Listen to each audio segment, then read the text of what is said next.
May 16, 1946, Munich, Bavaria. As the early summer sun warmed the rubble-strewn streets of the once proud city, Margaret Weber clutched her daughter's small hand, navigating carefully through the remains of what had been the cultural heart of southern Germany. 6-year-old Elsa hadn't spoken a single word since the night her father never returned home 14 months ago. The doctors called it trauma-induced mutism, but to Margaret, it felt like the war had stolen her daughter's voice just as surely as it had taken her husband. Little did she know that a chance encounter in Englischer Garten would change everything she thought she understood about healing, humanity and hope in the aftermath of history's darkest chapter. Before we dive into this story, drop a quick hi in the comments and tell me where you're watching from. It really helps support the channel. This is a tale of how in the devastated landscape of post-war Germany, the most unexpected connections would prove that sometimes healing comes from the places we least expect it, and that the boundaries drawn by conflict could be crossed by simple acts of human kindness. Spring had finally arrived in Munich. Though it seemed reluctant to fully commit to the bombed-out city, Margaret Weber, 32 years old and widowed for over a year, had developed a routine of taking her daughter to what remained of the Englischer Garten each Thursday afternoon, weather permitting. The park, once the pride of Munich with its sprawling 4 square kilometers of carefully maintained paths and gardens, had survived better than much of the city. American occupation forces had made some effort to restore it, seeing its value for both their own soldiers and the local population. "Come along, Elsa," Margaret said, her voice carrying the perpetual weariness that had become so common among German civilians. Her dark blonde hair was pulled back in a practical bun, and her blue dress had been mended so many times it was difficult to see its original pattern. "The ducks will be waiting for us." Elsa, small for her age with pale blonde braids and her father's hazel eyes, nodded but maintained her silence. She hadn't spoken since February 19th, 1945, the day they received news that Johannes Weber, major in the Wehrmacht Artillery Division, had been killed on the Eastern Front. The doctors had explained it was not uncommon for children to retreat into silence after such trauma. "She will speak when she is ready," they had told Margaret. "The mind protects itself in ways we cannot always understand." Margaret checked her worn leather handbag, counting the meager ration coupons inside. 2 weeks since the last Allied aid package had been distributed in their neighborhood. The occupation authorities had divided the city into districts, each receiving supplies on a rotating schedule. Living in the American zone was considered fortunate compared to those in the Soviet-controlled areas further east, but hunger didn't discriminate based on which army stood guard over your ruins. As they approached the entrance to the park, Margarete noticed a group of American soldiers lounging near a makeshift checkpoint. Her grip on Elsa's hand tightened instinctively. Over a year into the occupation, and still the sight of foreign uniforms made her stomach clench. Not from fear of violence, the Americans had been surprisingly disciplined compared to the horror stories filtering west from the Soviet zone, but from the humiliation of defeat that still burned fresh. "Papers, please," a young corporal requested, holding out his hand with practiced boredom. He couldn't have been more than 20 years old, with freckles scattered across his sunburned nose, and a drawl that Margaret had learned belonged to a place called Texas. She produced their identification cards, the stamps and marks of the occupation authorities clear across the top. The corporal barely glanced at them before waving them through. "Enjoy your walk, ma'am," he said, attempting a few mangled words of German that made Elsa's eyes widen slightly. Margaret nodded stiffly and continued forward, feeling the weight of the soldier's gaze on her back. She had learned to live with being watched, with being the defeated. Johannes had believed so fervently in the Reich, had volunteered so eagerly in 1939. How quickly it had all collapsed, leaving her alone with a mute child in a broken city. The Englischer Garten spread before them, a surprising oasis of green amid the grey devastation that characterized most of Munich.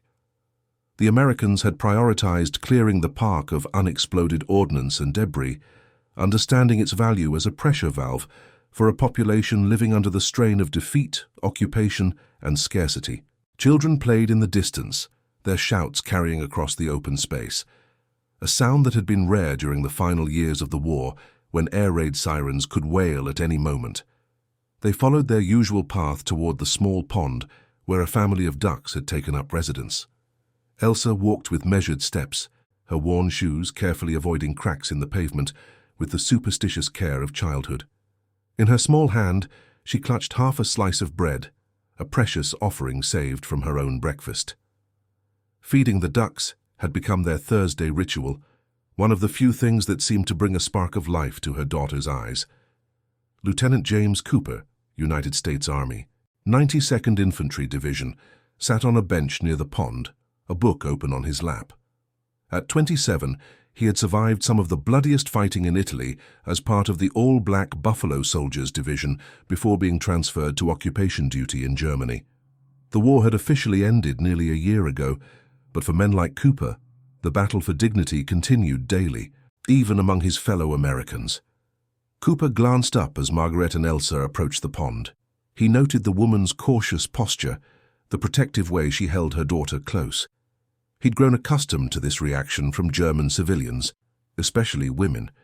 What he found more troubling was that he received similar treatment from white American military personnel. The army remained segregated, even in victory. "Good afternoon," he said in careful German, closing his book, a worn copy of W.E.B. Du Bois' The Souls of Black Folk that had accompanied him throughout the European campaign. Margaret startled slightly, not having noticed the American soldier until he spoke. Her eyes widened momentarily at the sight of him, his dark skin a stark contrast to the olive drab of his uniform. She had seen colored soldiers before, of course. The Americans had brought them to Germany alongside white troops, though they were typically assigned to separate units and areas. "Good afternoon," she replied stiffly in English, tugging Elsa slightly behind her skirts. Her English was decent. She had studied it in school and had worked briefly as a secretary for a trading company before marrying Johannes. Cooper smiled, recognizing the familiar tension. "The ducks are hungry today," he said, switching to English but keeping his voice gentle. "I think they've been waiting for their Thursday visitors." Margaret's eyebrows rose slightly in surprise. "You've seen us here before." "Every Thursday for the past month," Cooper nodded. "I come here to read during my off-duty hours. It's peaceful." He gestured to the bench beside him. "Please don't let me interrupt your routine." Elsa peered around her mother's skirt, studying the soldier with undisguised curiosity. Unlike Margaret, whose experiences had taught her caution and reservation, Elsa's face showed only wonder at the man with skin so different from anyone she had seen in her small world. Something in the child's open gaze made Cooper smile. "Hello there," he said softly, directing his words to Elsa. "Are you the duck ambassador today?" He pointed to the bread in her hand. Elsa remained silent, but stepped slightly from behind her mother, her expression thoughtful. Margaret hesitated, years of propaganda and recent defeat warring with the simple human courtesy of sharing a bench. Finally, practicality won out. Her feet ached from standing in line for rations that morning, and the bench offered a clear view of the pond where Elsa would feed the ducks. "Thank you," she said, guiding Elsa to sit between them, a small buffer that felt necessary. "We don't mean to disturb your reading." "No disturbance at all," Cooper replied, tucking his book into his pocket. "Sometimes books need to be balanced with real life." He watched as Elsa carefully tore her half slice of bread into tiny, precise pieces. "She's very methodical," Margaret nodded, a hint of pride breaking through her reserve. "Elsa has always been precise, even before."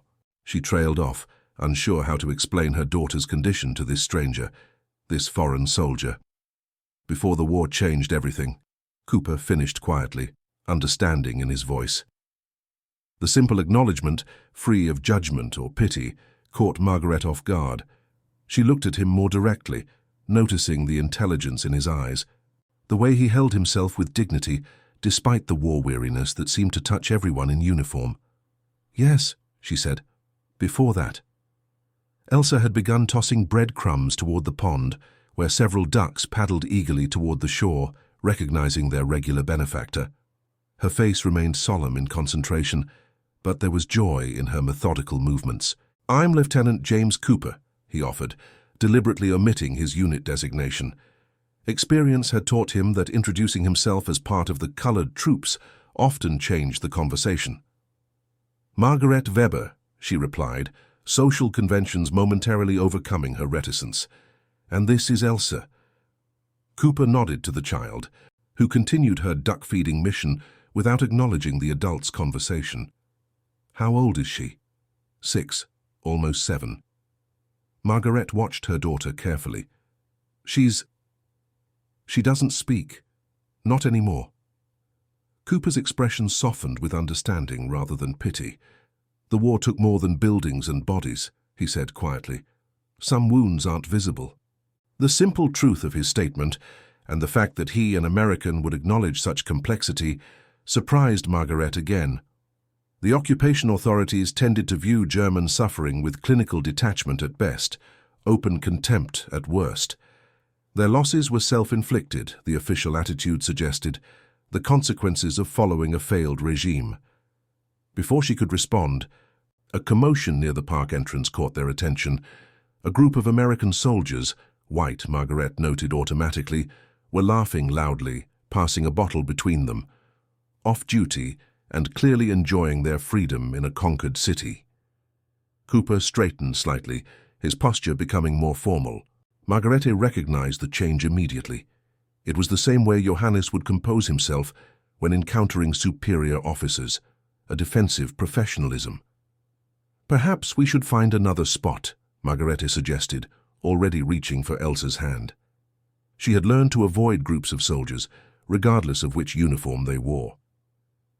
"They're just letting off steam," Cooper said, though his eyes tracked the group carefully. But yes, maybe the other side of the pond would be more peaceful for duck-feeding operations. As they stood to move, one of the soldiers noticed them and nudged his companion. "Well, look at that," he called out, his voice carrying across the park. Cooper's found himself some local company. "Fraternizing with the enemy, Lieutenant." Another added with exaggerated emphasis on Cooper's rank.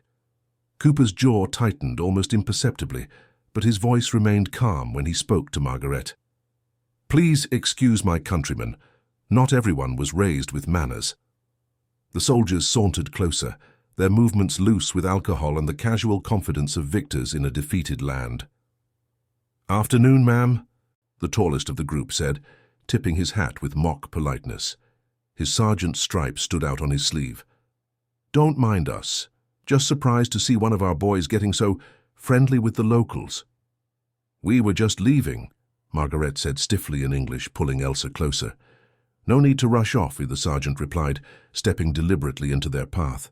"I'm sure the lieutenant here was giving you a proper American education, though I'm surprised you'd take lessons from—" "That's enough, Sergeant Miller," Cooper interrupted, his voice quiet, but carrying an authority that momentarily checked the other man's momentum.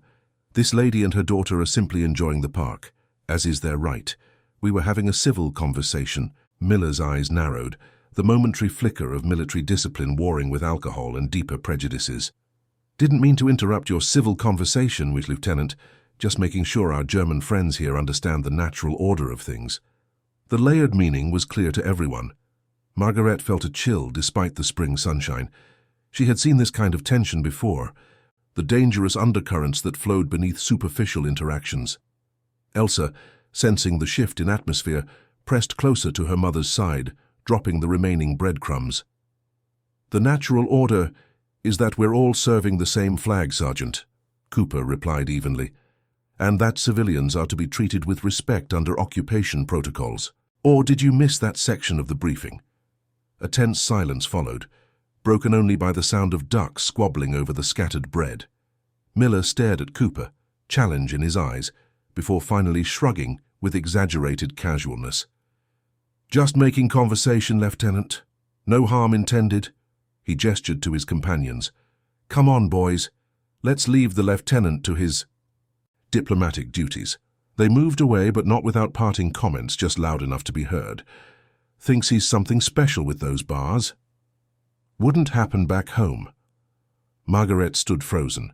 Elsa clutched against her. The encounter had lasted less than 2 minutes, but had illuminated complexities she hadn't considered, divisions within the occupying force itself, hierarchies she didn't fully understand. "I apologize for that," Cooper said quietly when the group had moved out of earshot. "Some men bring their hometown problems wherever they go." "I should get Elsa home," Margaret replied, unable to fully process what had just happened. "It's getting late." Cooper nodded, disappointment flickering briefly across his features before his professional mask returned. "Of course. Thank you for the conversation, Mrs. Weber. It was a pleasant change from my book, brief though it was." As they turned to leave, Elsa suddenly pulled away from her mother's grasp and darted back to the bench where they had been sitting. She picked up something from the ground, Cooper's book, which had fallen from his pocket during the confrontation. She held it out to him silently, her hazel eyes serious as they met his dark brown ones. "Thank you, Miss Elsa," Cooper said, accepting the book with formal courtesy, as though conducting an important transaction with a dignitary rather than a child. "This book is a special friend that has traveled with me a very long way." Elsa nodded solemnly, then reached into her pocket and pulled out her last piece of bread crust. She offered this to him with the same gravity. The unexpected gesture, so simple yet profound from a child who had retreated from verbal communication, visibly moved Cooper. He accepted the bread with a small bow of his head. "I am honored," he said softly. "Perhaps the Ducks will accept this from me next Thursday." Elsa didn't smile. She rarely did these days, but something in her eyes lightened. She looked up at her mother with a questioning gaze. Caught between social caution and her daughter's rare moment of engagement, Margaret found herself nodding. "Perhaps we will see you then, Lieutenant Cooper." "I would like that, Mrs. Weber," he replied, tucking both book and bread carefully into his pocket. As they walked away, Margaret felt her daughter's hand relax slightly in hers. It was a small change, but to a mother who had watched her child withdraw further into silence with each passing month, it felt significant. Thursday became an anchor in their weekly routine, a fixed point around which other activities orbited. Margareta found herself looking forward to their park visits with the anticipation that surprised her. Lieutenant Cooper, James, as he had asked her to call him after their third meeting, brought a perspective that challenged her isolated worldview. "My grandmother was born into slavery," he told her one afternoon in early June, as they watched Elsa carefully arranging pebbles by size and color near the pond's edge. "She lived to see me graduate from college, the first in our family. She told me education was the only thing no one could take from you." Margaret tried to imagine this history, so different from Europe's tangled aristocracies and national rivalries. "What did you study?" she asked, genuinely curious. "Engineering at Howard University," he replied. "I wanted to build things that would last." A rueful smile crossed his features as he glanced around at Munich's rebuilding efforts. "Ironic that I ended up involved in so much destruction first." "We all ended up somewhere we didn't expect," Margaret said quietly, watching her silent daughter, who should have been chattering about school friends and fairy tales, instead of methodically organizing stones in the dirt. James followed her gaze. "She's getting more comfortable here," he observed. "Last week, she wouldn't let go of your hand. Today, she's exploring." Margaret nodded.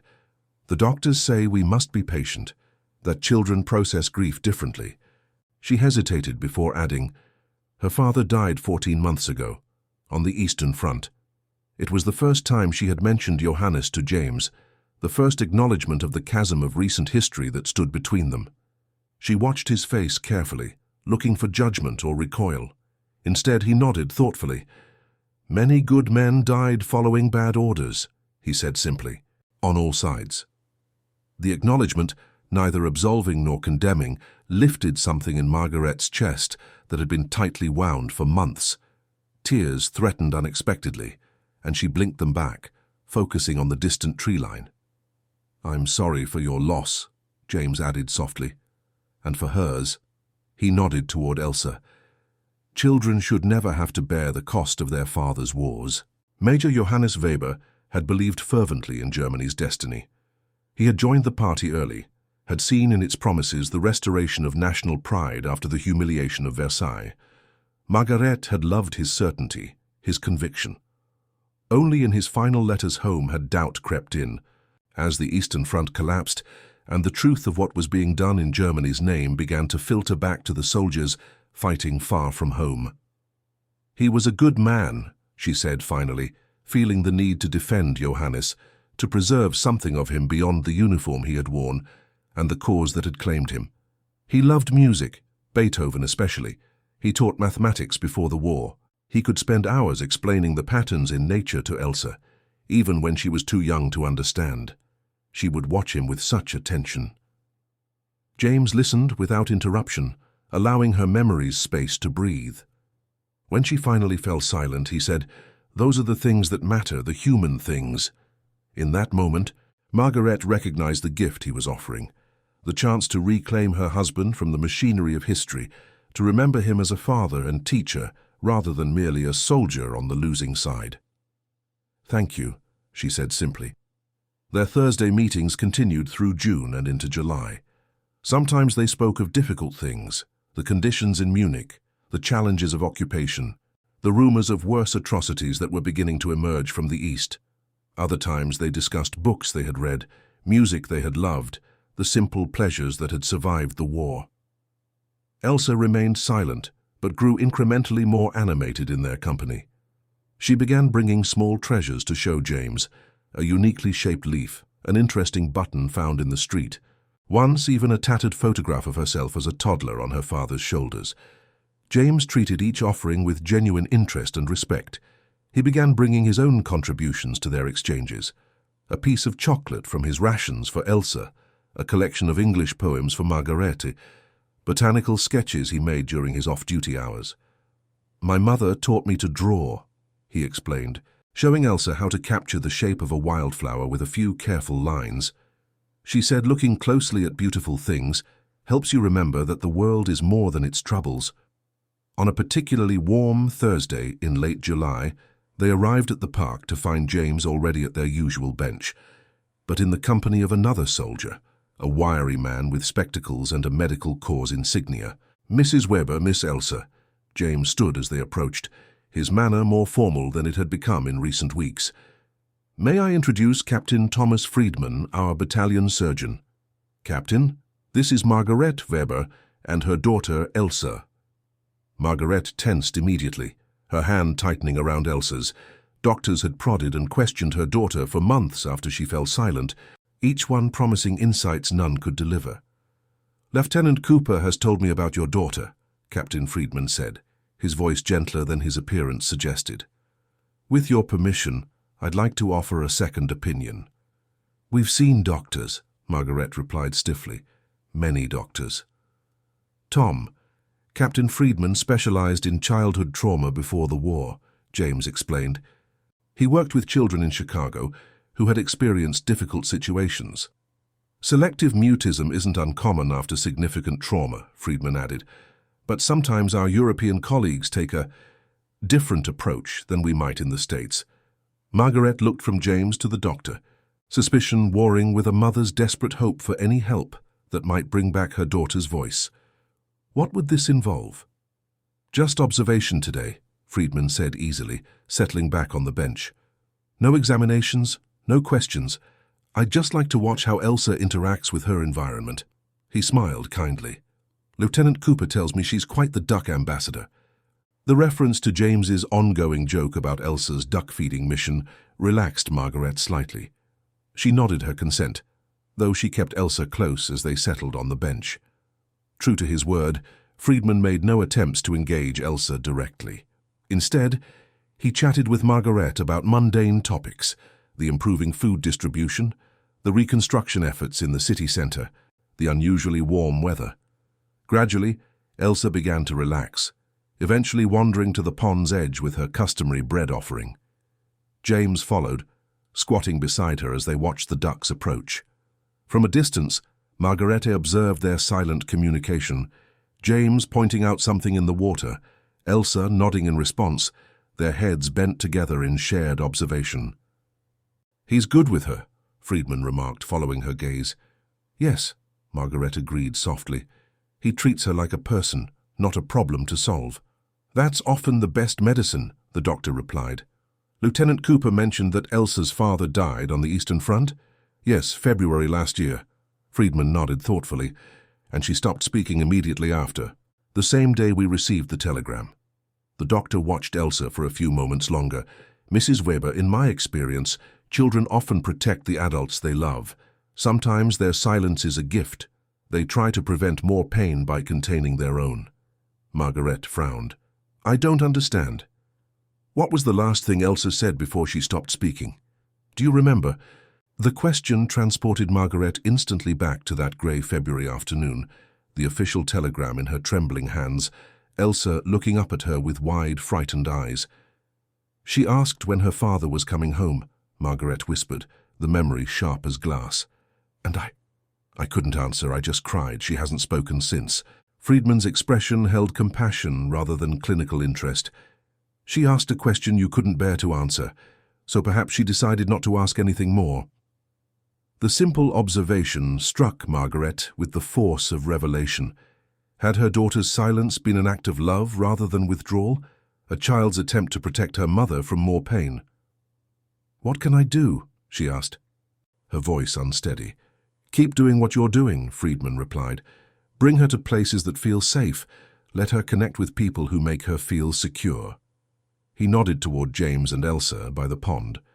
And when you're ready, answer the question she asked that day, even if she doesn't ask it again out loud. Near the water, James had produced a small paper boat, folded from a page of his notebook, and was showing Elsa how to launch it onto the pond.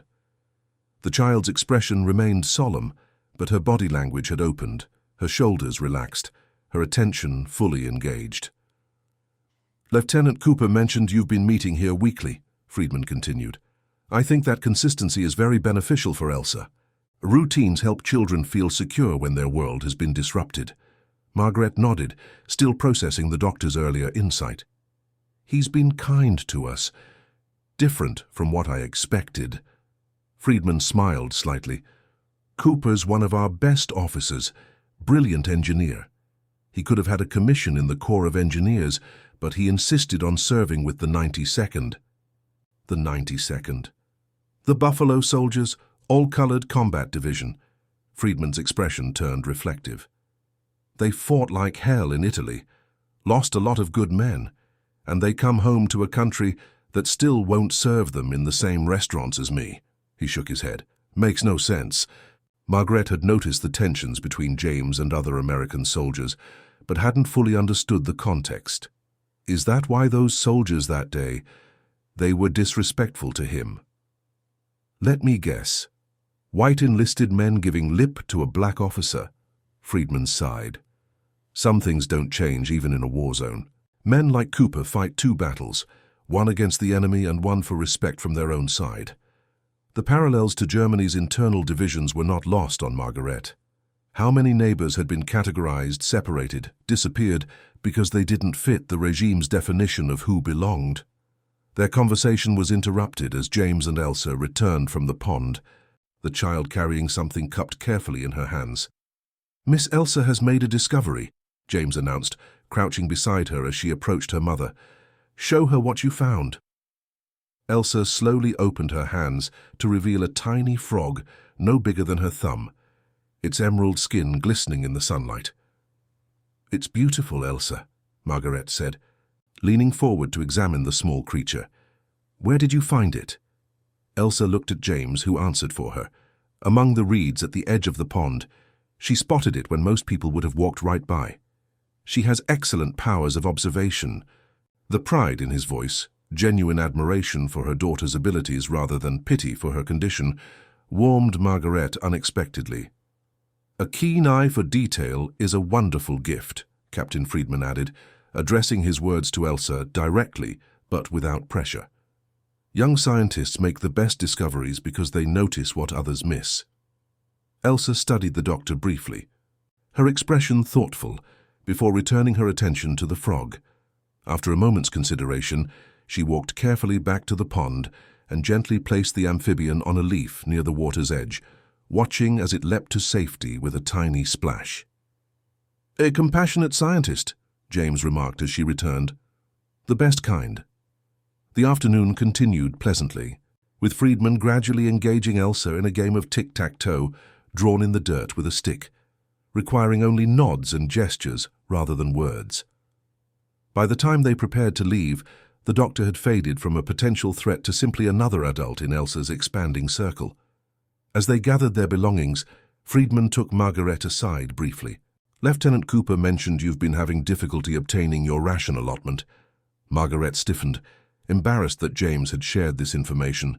Food was still scarce in Munich, and the bureaucracy of occupation meant that widows' benefits were often delayed or redirected. "We manage," she said stiffly. Friedman nodded, seemingly unsurprised by her pride. "I work with the Civilian Relief Coordination Office. If you'll permit me, I can ensure your paperwork is processed correctly." He produced a small card from his pocket. "This authorizes supplemental rations for families with children under 12. It just needs the proper stamps, which I can provide." The offer, practical aid without condescension, was difficult to refuse, especially when Elsa's thin frame was a daily reminder of Margaret's struggle to provide adequately. "Thank you," she said simply, accepting the card. As they parted ways, James walking them to the park exit as had become their custom, Margaret found herself reflecting on the strangeness of finding allies among those she had been taught to consider enemies. The world had been neatly divided for so many years, us versus them, German versus foreign, safe versus dangerous. Now those boundaries were blurring, revealing complexities that propaganda had never acknowledged. "Next Thursday?" James asked as they reached the checkpoint, now a more perfunctory affair as the occupation settled into routine. "Yes," Margaret confirmed, surprised by how naturally the commitment came. "Thank you for introducing us to Captain Friedman. He was not what I expected." James smiled. "Few things are exactly what we expect once we look more closely." His gaze shifted to Elsa, who was watching a column of ants march across the pathway. "Your daughter taught me that. She sees the world as it is, not as others tell her it should be." The observation carried weight beyond the simple words. Margaret thought of Johannes, of his certainty that had gradually given way to doubt in those final letters.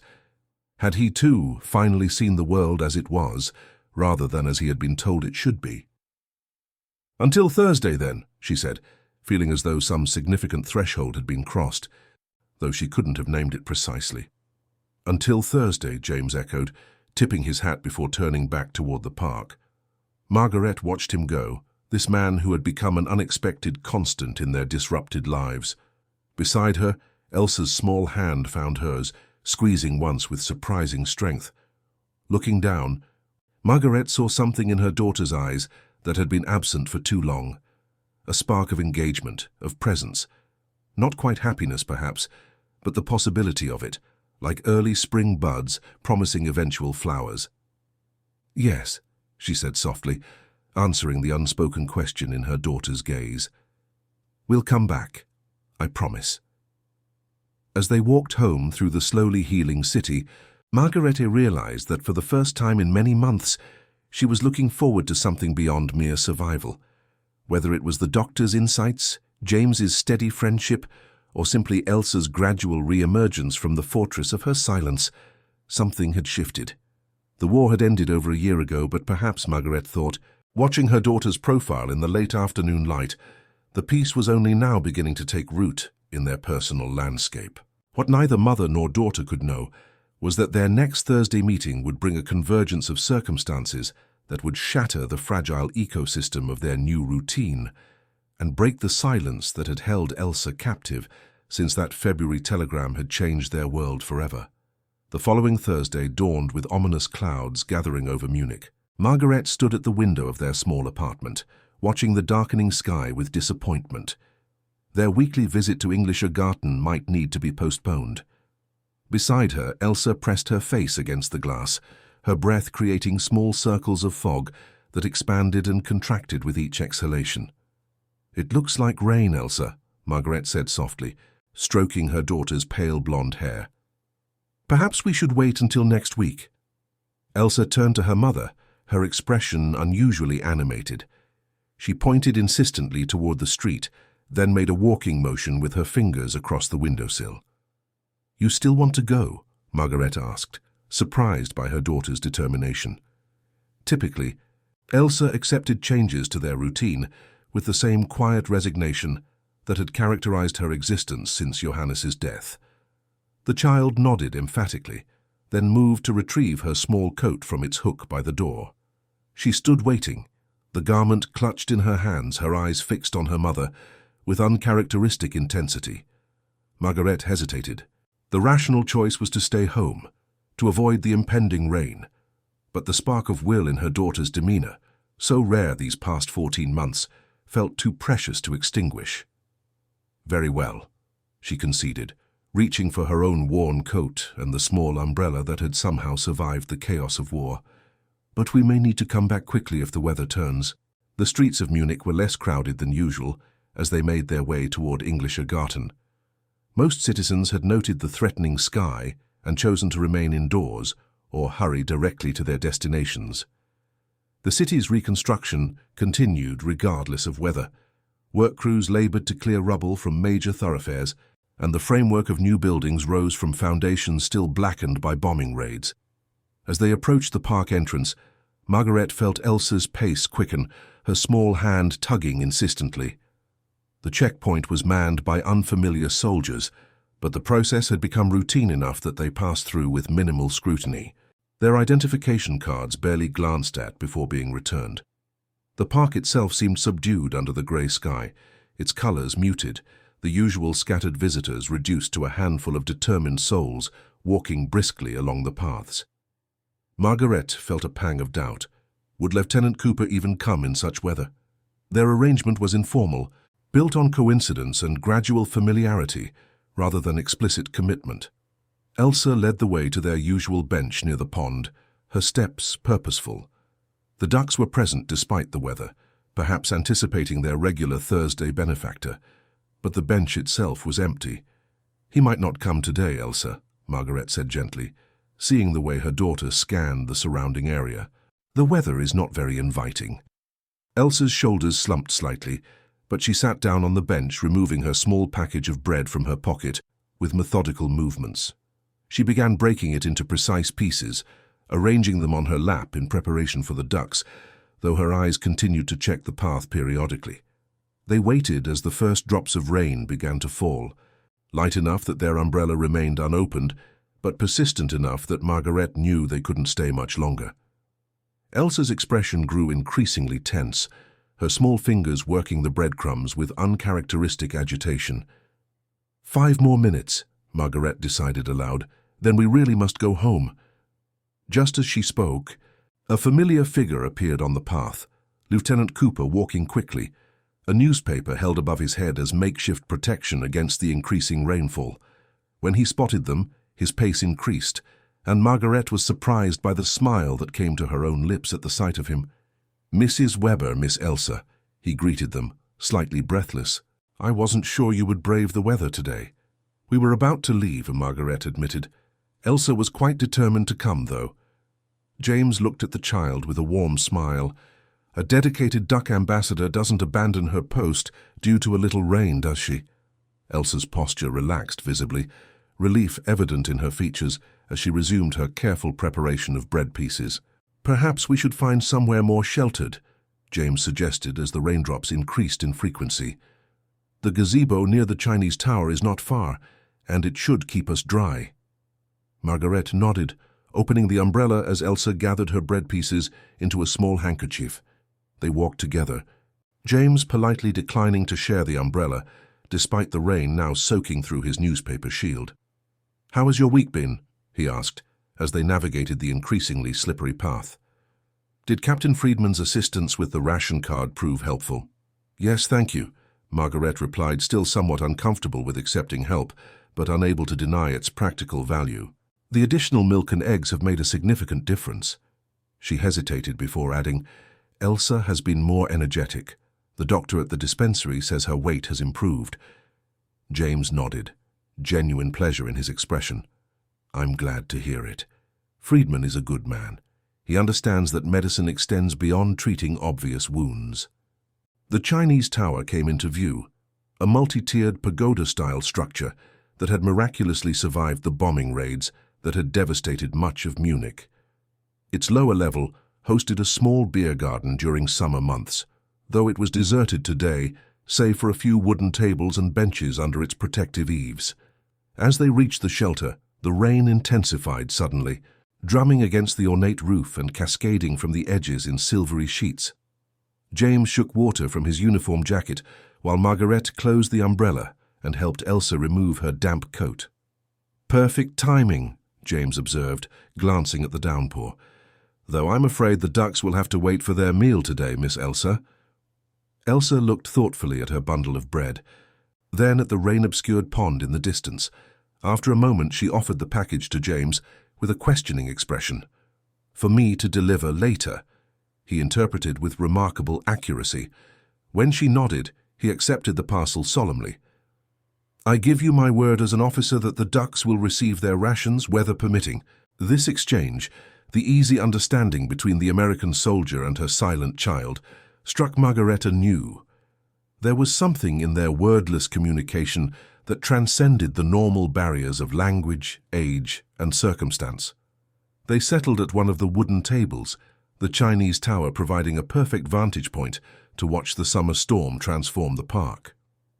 James produced a thermos from his satchel. "Coffee," he explained. "Real coffee, not the substitute stuff. Would you like some? I have 2 cups." The smell alone was enough to make Margaret's mouth water.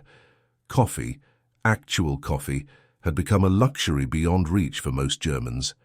The occupation forces had access to supplies that remained rumors for civilians, occasionally available on the black market at astronomical prices. "Are you sure?" she asked, hesitant to accept something so valuable. "Absolutely," James replied, already pouring the steaming liquid into metal cups from his canteen kit. "My mother would be appalled if I didn't share. Southern hospitality was a religion in our house." Margaret accepted the cup gratefully, wrapping her fingers around its warmth. "Tell me about the South," she said, realizing she knew little about James's homeland beyond what she had gleaned from films and propaganda. A complex expression crossed his features, pride mingled with something darker. "It's beautiful," he began. "Georgia has pine forests that stretch forever, summers so hot you can see the air shimmer, and spring brings explosions of azaleas and dogwoods. My family has land outside Atlanta. Not much, but it's been ours since just after the Civil War." He paused, taking a sip of his coffee. "But it's complicated too. The South holds its history close, both the beauty and the ugliness. My grandfather could remember when his parents were enslaved. My father built a successful contracting business, but still had to step off the sidewalk when white ladies passed." Elsa had been drawing patterns in the condensation on the table, but looked up at James with curious attention. "Is it very different in the North?" Margaret asked. "Different problems, same story," James replied with a slight shrug. "More subtle sometimes, but just as real. That's why I joined the army. Thought maybe if we proved ourselves fighting for America, things might change." A wry smile. "Still waiting to see if that theory holds water." Margaret considered this, thinking of Germany's own fractured identity, the way arbitrary divisions had been elevated to matters of life and death. "Perhaps people need differences," she said quietly, "to feel secure, to know who they are." "Maybe," James acknowledged. "Or maybe they just haven't learned there are better ways to know yourself than by standing on someone else's neck."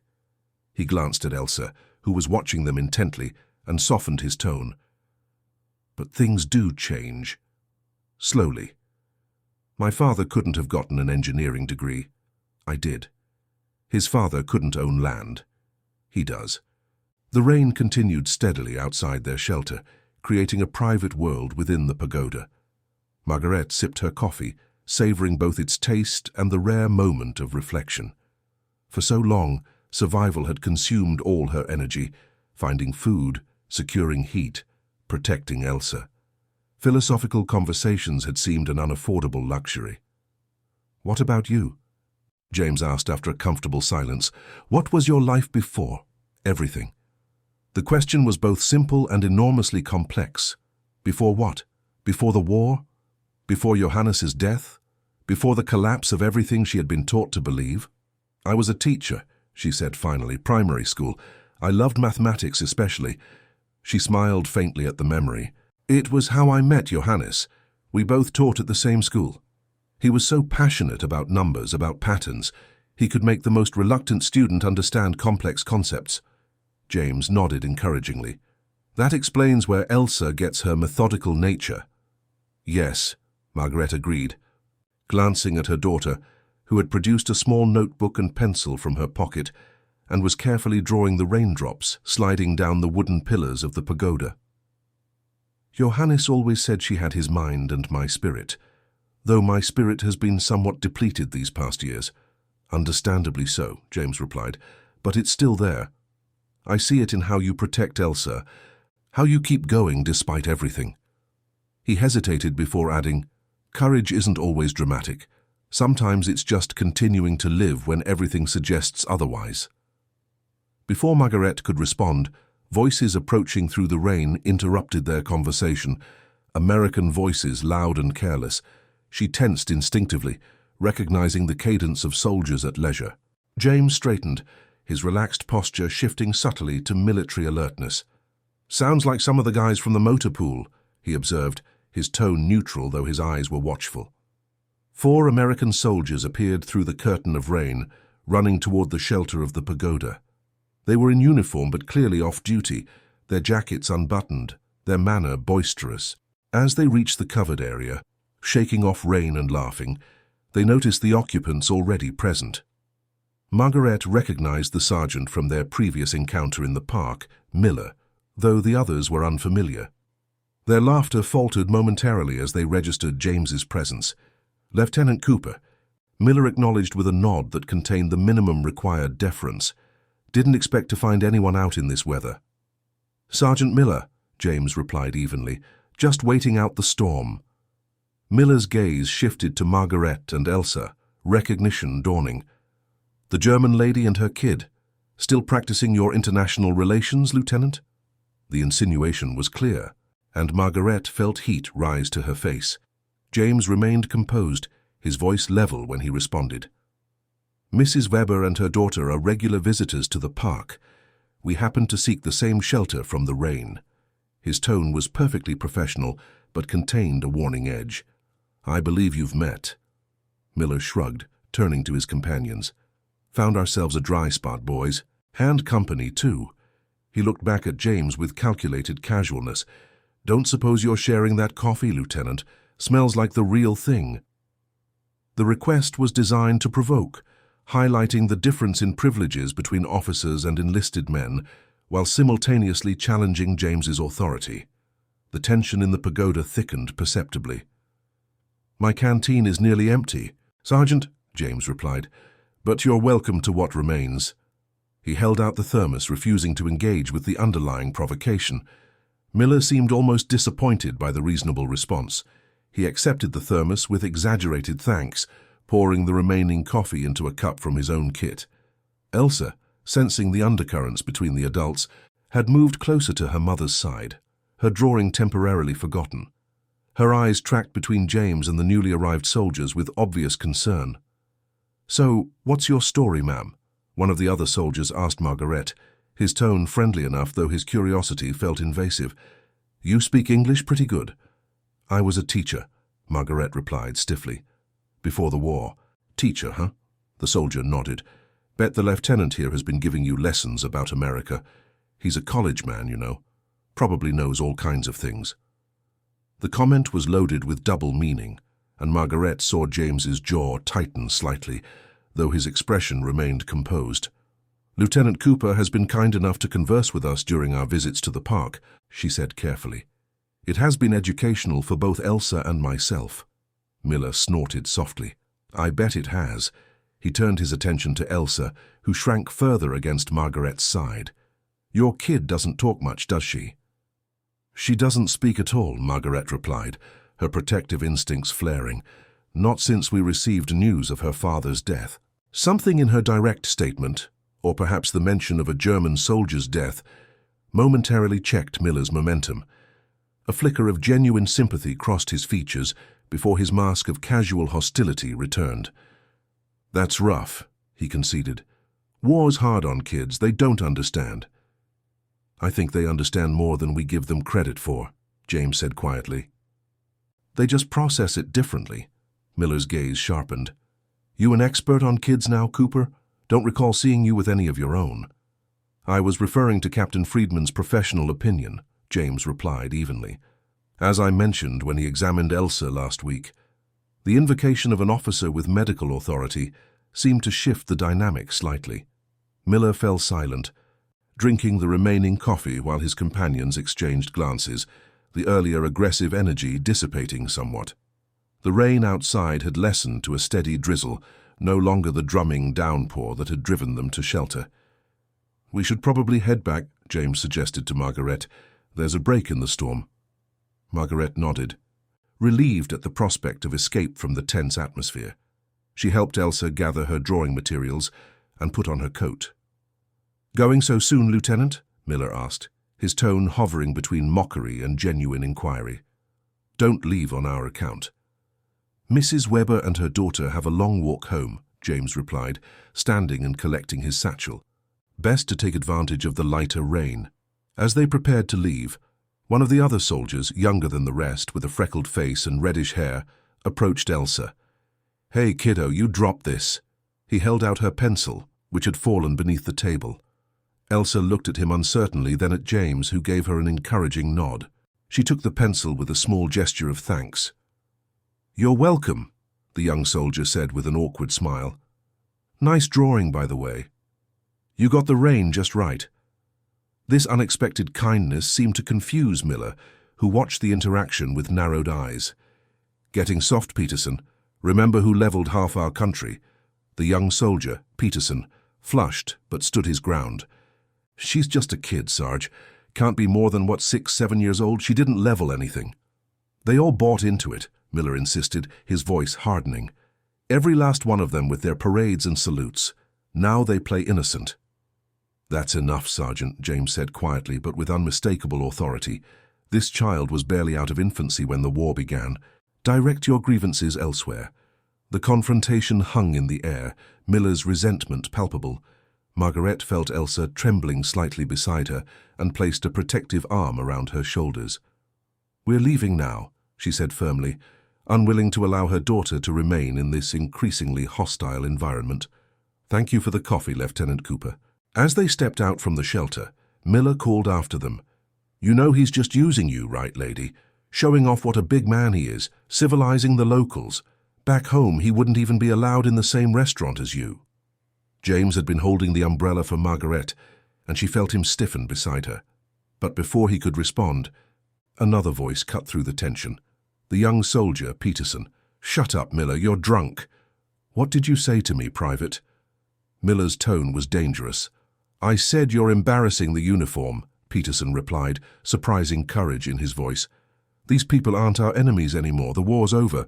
Margaret didn't wait to hear more. She urged Elsa forward, James keeping pace beside them, the umbrella providing minimal protection as they hurried along the path.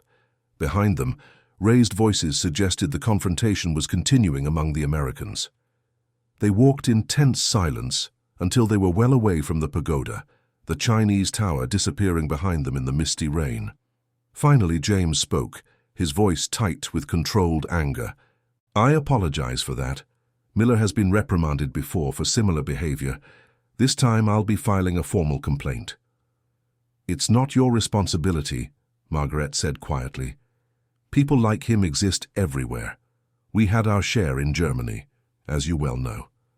James slowed his pace, looking at her directly. "That doesn't make it acceptable. Not from Americans who are supposed to be bringing democracy and fairness." His expression softened as he glanced down at Elsa. "Are you all right, Miss Elsa? I'm sorry about the unpleasant conversation." Elsa nodded solemnly, though she remained pressed close to her mother's side. After a moment, she reached into her pocket and produced her small notebook, opening it to show the drawing she had been working on in the pagoda. It depicted the Chinese tower, with remarkable accuracy for a child her age, the rain represented by carefully drawn diagonal lines. "That's excellent," James said, genuine admiration in his voice. "You've captured the tiers of the roof perfectly. You have an architect's eye for detail." The simple praise seemed to ease some of Elsa's tension. She closed the notebook carefully, protecting it from the light rain that occasionally blew under their umbrella. As they approached the park entrance, James hesitated. "Would you like me to walk you home in this weather?" Margaret was tempted to accept, both for the practical benefit of the umbrella and for the strange comfort of his company that had somehow become familiar over these Thursday afternoons. But the memory of Miller's accusations made her cautious. The last thing she needed was neighborhood gossip about an American officer escorting her to her door. "Thank you, but we'll be fine," she said. "It's not far." Understanding flickered in his eyes. "Of course. Will you be coming next Thursday?" The question contained more than a simple inquiry about their informal routine. It acknowledged that circumstances had changed, that the unpleasant encounter might have altered their willingness to continue these meetings. Margaret looked down at Elsa, whose expression had become anxious at the implied uncertainty. For all her silence, her daughter communicated her feelings clearly enough for those who paid attention. Yes, Margaret decided, weather permitting. Elsa would be disappointed to miss her duck responsibilities. Relief crossed James's features. "I'm glad. I've come to look forward to our conversations, more than I probably should." The admission, simple yet profound in its honesty, caught Margaret off guard. She felt a corresponding warmth that both comforted and alarmed her.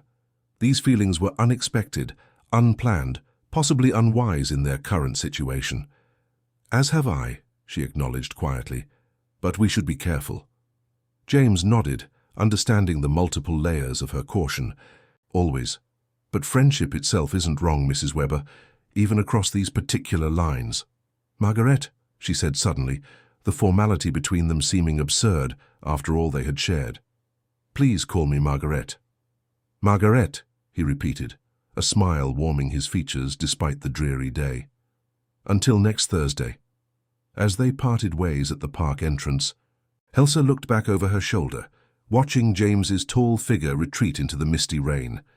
Her expression was thoughtful, almost calculating, as though she were working through some private puzzle.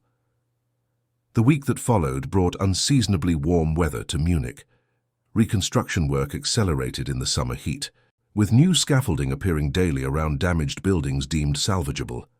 The occupation settled into an increasingly routine administration, with fewer checkpoints and more focus on rebuilding infrastructure and civil institutions. For Margaret, the days passed in a familiar pattern of work, rationing lines and quiet evenings with Elsa. She had found employment as a clerk in the civilian administration office, her education and English skills making her valuable to the occupation authorities despite her German nationality. The position provided additional ration cards and a small salary that, while inadequate compared to pre-war standards, offered more security than many of her neighbors enjoyed. Throughout the week, she found her thoughts returning frequently to James, to their conversations, to the unexpected connection that had developed across divides of nationality, race, and circumstance. She wondered about his life in America, about what would happen when his deployment eventually ended. These thoughts troubled her, not least because they revealed how important his friendship had become in her narrowed world. Elsa, too, seemed preoccupied, spending hours with her drawing book, creating increasingly detailed renderings of the park, the ducks, and, Margaret noticed with surprise, Lieutenant Cooper himself, depicted in careful profile with particular attention to the insignia on his uniform. Thursday arrived with perfect summer weather, clear skies and a gentle breeze that carried the scent of linden blossoms through the city streets. Elsa was ready earlier than usual, her small bag packed with bread saved from their rations, and her notebook prominently included. "You're eager today," Margaret observed as they walked toward Englischer Garten, the afternoon sun warm on their faces. Elsa nodded, her pace quickening as the park entrance came into view. She held something clutched in her hand, a small paper packet that Margaret hadn't noticed her preparing. The usual checkpoint procedure passed quickly, the soldiers now familiar enough with their regular visits to wave them through with minimal scrutiny. As they entered the park, Margaret was struck by how different it looked compared to their first visits earlier in the spring. The trees had filled out with lush foliage, flowers bloomed in beds that had been carefully restored by the occupation authorities, and more civilians strolled the paths, enjoying the respite from the grey reality of post-war existence. They made their way to their usual bench near the pond. James was already there in his uniform as always, though he had removed his jacket in the summer heat and sat in his shirt sleeves reading. He looked up as they approached, his face breaking into a warm smile. "Mrs. Weber, Margaret," he corrected himself. "Miss Elsa. Beautiful day, isn't it?" "Much better than last week," Margaret agreed, settling on the bench as Elsa immediately began her duck-feeding ritual, breaking bread into precise pieces. "I've been thinking about our conversation," James said after a comfortable silence. "About teaching. Would you want to return to it? After things normalize?" The question startled Margaret with its implication of a future beyond the current day-to-day existence. "I haven't thought that far ahead," she admitted. "But yes, I think I would. Mathematics doesn't change with politics. 2 + 2 = 4 under any government." James smiled. "That's what I love about engineering. There's a beautiful certainty to it. Materials have properties, forces have rules, you can count on them." "Unlike people," Margaret observed. "Some people are constant too," he replied quietly. "You just have to know how to calculate their properties correctly." The conversation might have continued along this philosophical path, but Elsa suddenly returned from the pond's edge, her duck feeding apparently complete. She stood before them with unusual determination, holding out the small paper packet she had been carrying. "What's this, Elsa?" James asked, accepting the offering with the formal courtesy he always showed her. Elsa pointed at him, then at the packet, her instruction clear. It was for him to open. James carefully unfolded the paper to reveal a small, carved wooden bird, a duck, its shape simplified but unmistakable. He lifted it with genuine surprise, examining the craftsmanship that, while childish, showed remarkable attention to detail. "Did you make this?" he asked Elsa, who nodded, a hint of pride in her solemn expression. "Elsa," Margarete breathed, equally surprised. "When did you do this?" Elsa pointed toward their apartment building, then made a sleeping gesture. At night she was indicating when her mother thought she was in bed. "It's beautiful," James said, turning the small carving in his fingers. "Thank you, Elsa, I'll keep it always." Elsa wasn't finished. She opened her notebook and showed them a drawing. The pond, the ducks, the 3 of them on the bench. Below the image, in careful letters, she had written, "Friends." The simple declaration, the first communication beyond gestures that Elsa had offered in 14 months, brought tears to Margaret's eyes. She placed a gentle hand on her daughter's shoulder, too moved to speak. James, too, seemed affected by the child's gesture. "Yes," he agreed softly. "Friends, that's exactly what we are." Elsa looked between them, her expression serious as though weighing a momentous decision. Then, to Margaret's astonishment, she opened her mouth and spoke, her voice rusty from disuse but perfectly clear. "When is Lieutenant Cooper coming to dinner?" The words hung in the summer air, simple yet miraculous. Margaret froze, unable to process what she was hearing, her daughter's voice, silent for so long, suddenly present again as though it had never been absent.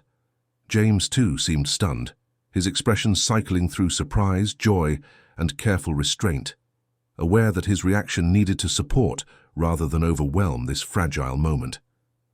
"Elsa," Margaret finally managed, her own voice barely above a whisper. "You're speaking."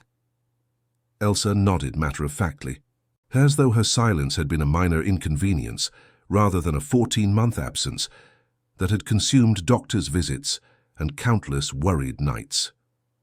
"Yes," she said simply. "But Lieutenant Cooper didn't answer my question."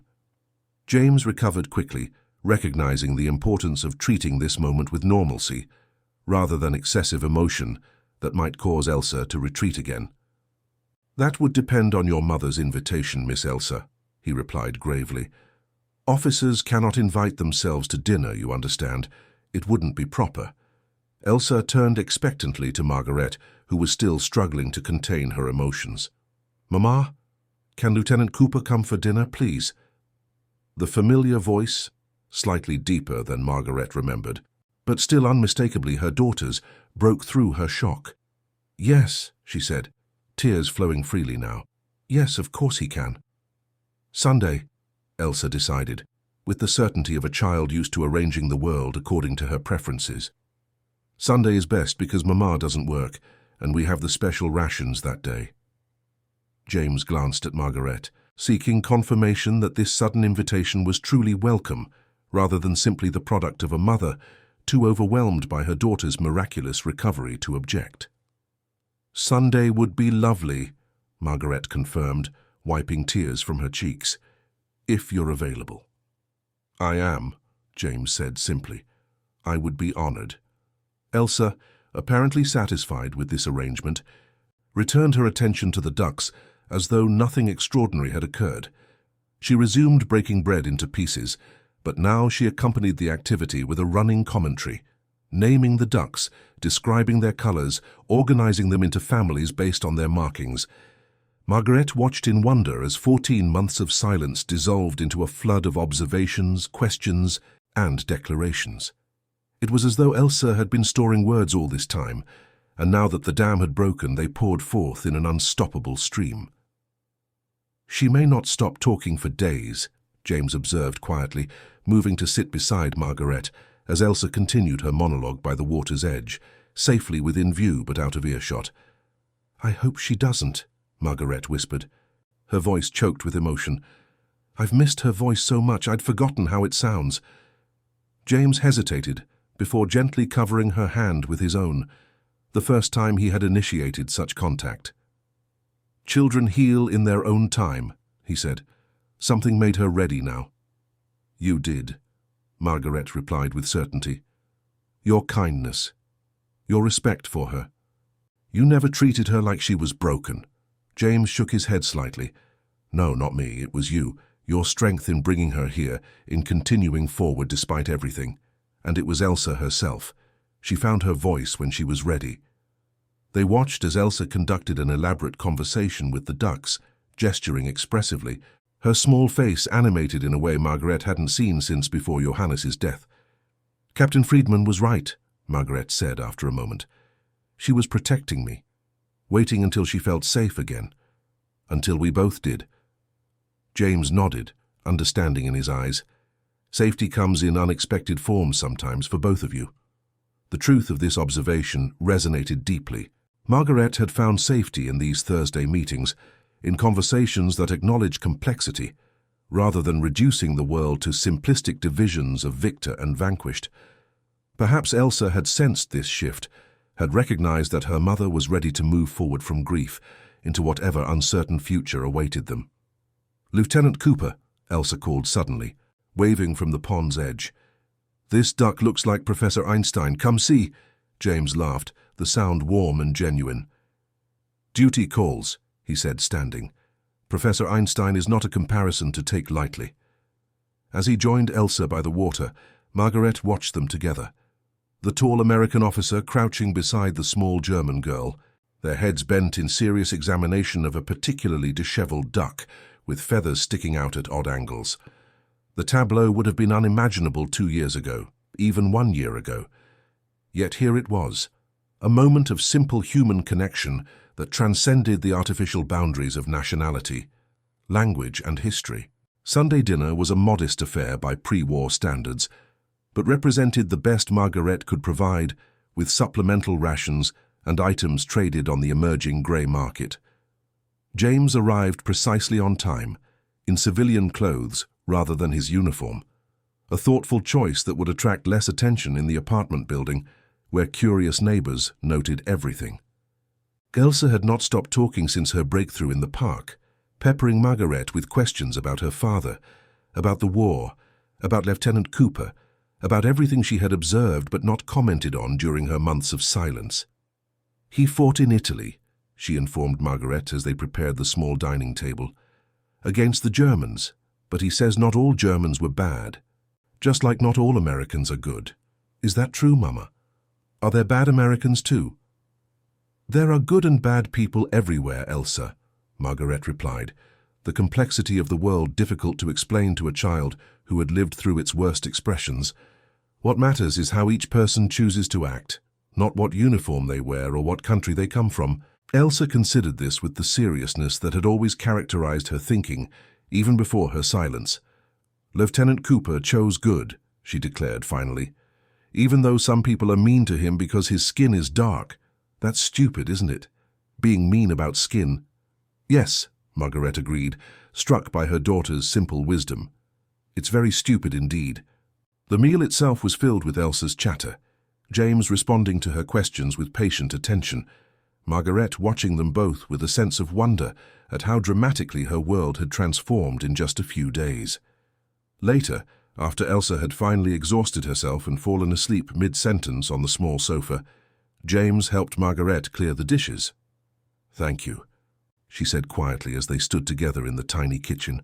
"Not just for coming today, but for everything." James looked at her thoughtfully. "You don't need to thank me, Margaret. These past months, our Thursdays, they've meant as much to me as they seem to have meant to you and Elsa." "What happens next?" she asked, the question encompassing far more than their immediate future. "When the occupation ends, when you return to America." "I don't know," he admitted honestly. "The world is changing rapidly. Germany will rebuild. America is facing its own reckonings."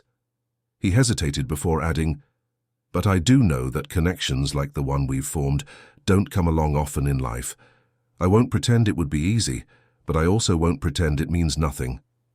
The acknowledgement of possibilities, of complications, of feelings neither had directly named, hung between them in the small kitchen.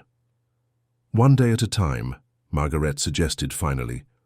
"Like we've been doing." "One Thursday at a time," James agreed with a smile. In the corner of the sofa, Elsa stirred briefly in her sleep, murmuring something about ducks and professors before settling back into dreams. Her voice, present again in their lives, was the most beautiful sound Margaret could imagine. Whatever uncertainties the future held, whatever challenges awaited in a world still reordering itself after catastrophic conflict, this moment contained its own perfect truth. Healing could come from unexpected sources, bridges could be built across the deepest divides, and sometimes the smallest voices carried the most profound wisdom. As summer progressed into autumn, Elsa continued to thrive.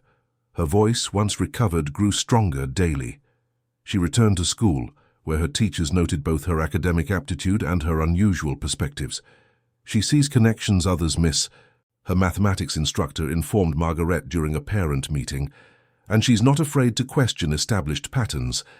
The Thursday meetings in Englischer Garten continued, weather permitting, becoming a fixed point in their evolving lives. James's deployment extended as the occupation settled into its administrative phase, his engineering expertise valuable in the reconstruction efforts spreading across Munich. Their relationship developed gradually, cautiously, with the awareness of both external judgment and their own complicated histories. Yet in its careful growth, it contained more honesty than many connections built on simpler foundations. Sergeant Miller received a transfer back to the United States following multiple disciplinary reports, James's complaint about the incident in the Chinese tower being the final straw.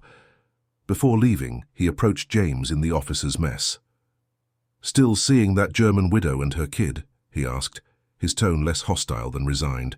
"Yes," James replied simply, refusing to elaborate or justify. Miller shook his head. "World's changing too fast for me, Cooper. Maybe that's not entirely bad." It wasn't an apology, but it was something close to acknowledgement, the beginning of recognition that perhaps the old boundaries were neither as fixed nor as necessary as once believed. For Elsa, who had carried the weight of silence for so long, speech became a precious gift never taken for granted. Each word was chosen with care, each question formed with precision. She spoke of her father sometimes, remembering his laugh, his patience, his love of numbers and patterns. These memories, once too painful to voice, became part of the fabric of their new life rather than a wound too raw to touch. He would have liked Lieutenant Cooper, she told Margaret one evening as they walked home from the park. Because Lieutenant Cooper builds things, and Papa always said builders were more important than destroyers. Margaret, who had feared that opening the door to Johannes's memory would only bring fresh grief, found instead that Elsa's perspective, allowed her to reclaim the best parts of the man she had loved, separate from the ideology that had claimed him. "Yes," she agreed, squeezing her daughter's hand. "I think he would have." The future remained uncertain in post-war Germany, as in much of Europe and beyond. The path forward would contain both progress and setbacks, healing and new wounds, moments of connection and instances of renewed division. But for one small family in Munich, and for the American officer who had unexpectedly become part of their story, the simple truth remained. Sometimes the deepest silences could be broken by the most unlikely voices, and in that breaking, something new and hopeful could begin to speak. And that concludes our story. If you made it this far, please share your thoughts in the comments. What part of this historical account surprised you most? Don't forget to subscribe for more untold stories from World War II, and check out the video on screen for another incredible tale from history. Until next time.